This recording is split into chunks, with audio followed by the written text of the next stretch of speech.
Susahnya zaman sebelum ada AI nak buat cerita buku kanak-kanak, kena ada pen khas untuk melukis.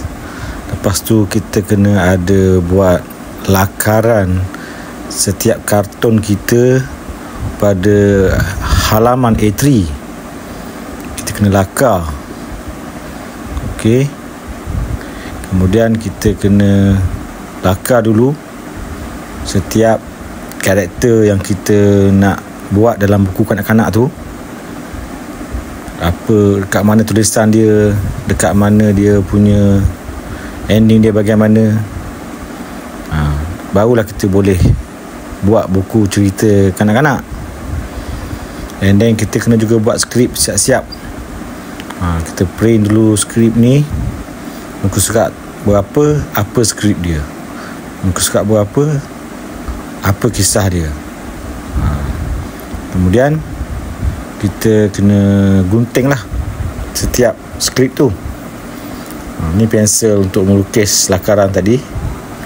Kita perlukan pemadam dan stapler supaya kita dapat terus buat buku cerita kanak-kanak dalam bentuk saiz A3 macam ni. Ni dah siap Kisah Dua Gagak yang Terpaling Bijak, karya Hamka Kereta Mayat yang tak pernah tersiar lah. Alkisahnya, pada satu hari ada 2 ekor burung gagak sedang terbang mencari air kerana tersangat dahaga di padang pasir yang tandus. Tiba-tiba kedua-dua burung gagak itu terlihat 2 buah botol yang berisi air di bawah pokok yang telah kering. Rezeki, alhamdulillah. Maka kedua-dua burung gagak itu cubalah untuk minum, tapi tak berjaya. Ni saya lukis sendiri kartun ni. Adalah juga bakat melukis sedikit, paruh mereka tak sampai. So next, kisahnya kedua-dua burung gagak tu pun berfikirlah bagaimana nak selesaikan masalah ni. Ni saya cuba bawa konsep TVET dalam cerita. Seekor berfikir tentang kat mana nak cari straw, sedangkan zaman tu tak ada straw. Maka seekor burung ni terbang mencari batu sungai. Sebab batu sungai ni, kalau guna konsep Archimedes, setiap air yang melimpah sama dengan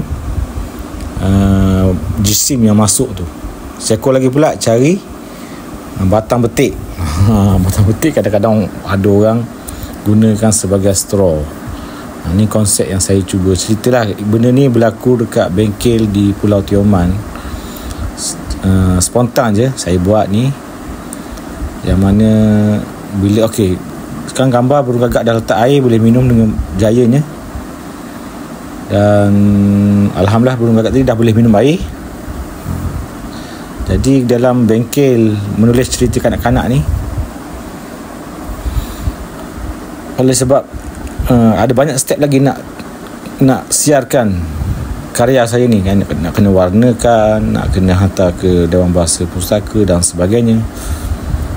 Ni pokok betik, dan burung tu telah berjaya ambil batang betik, batang ranting betik untuk dijadikan straw. So bila video ni saya rakam dah lama, and then burung tu dah berjaya minum lah. Long story short, burung tu dah berjaya minum. Jadi karya saya ni tak tersiar, tapi saya tak nak benda ni hilang di telan kenangan. Saya letak je dalam YouTube. Semoga semua boleh membaca lah. Walaupun zaman AI ni, kalau nak buat cerita macam ni, guna Canva pun dah settle lah. ChatGPT pun boleh buat. Macam-macam lah app sekarang. Kita nak buat cerita kanak-kanak ni sangat mudah. Cuma ni nak cerita betapa susahnya zaman dulu nak buat cerita manual, kisah kanak-kanak. Ni video saya dekat Pulau Tioman.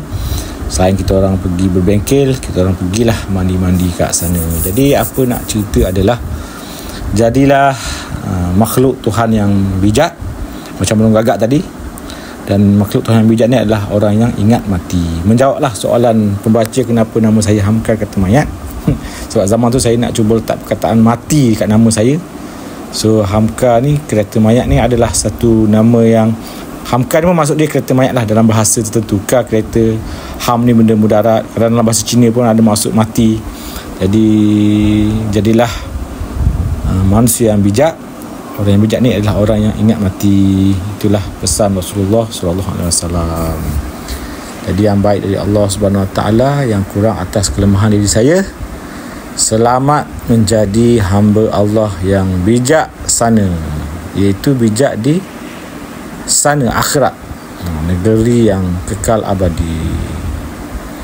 Okey. Selamat AI lah zaman sekarang, nak buat cerita kanak-kanak guna AI. Bye.